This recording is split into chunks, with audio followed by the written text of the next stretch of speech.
Барлықтарыңызға сәлем. Бүгін сіздермен бірге кешкі асқа ерекше тағам дайындайтын боламыз. Ол үшін бізге осындай фарш керек болады.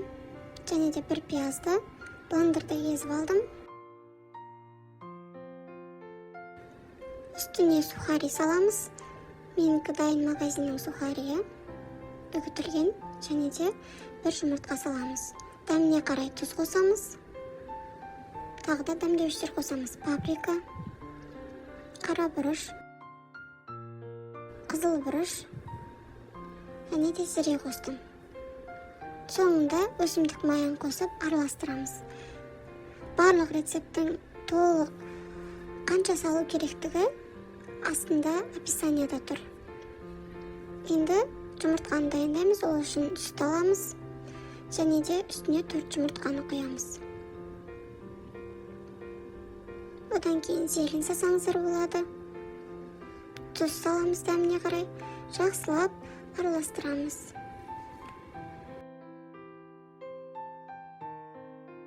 Араластырғаннан кейін шетке алып қойып тұрамыз. Бізге осындай 6 немесе 5 ыдыс керек болады. Дәл осы рецептке. Оны жақсылап өсімдік маймен майлап шығамыз. Үйдегі сары маймен майласаңыздар да болады. Жаңағы жасалған фаршты бөлікшелерге бөліп алдым. Міне осылай барлығын бөліп алғаннан кейін жақсылап кесенің ішіне орналастырып шығамыз. Шет-шетін тегістеп шығыңыздар. Бұл тамақтың әдемі болып көрінуіне септігін тигізеді. Шамамен осылай барлығын тегістеп болғаннан кейін екінші кезеңге өтеміз. Үстіне сыр саламыз. Менде кәдімгі эмирдің сыры, қалаған сырды салсаңыздар болады. Оның үстіне майдалап туралған қызанақты саламыз. Черри қызанағын қолдансаңыздар да болады, немесе үлкен қызанақтарды майдалап турасаңыздар да болады. Оның үстіне алдын ала дайындалған жұмыртқа мен сүтті құямыз. Барлығын осылай құйып шығамыз.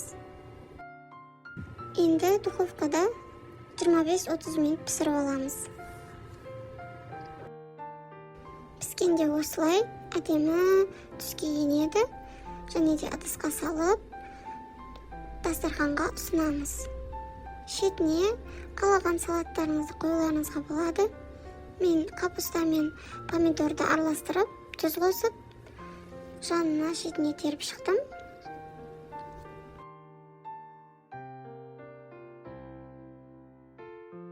Сосын абайлап ыдысымыздағы тағамымызды алып, тарелкенің ортасына орналастырамыз.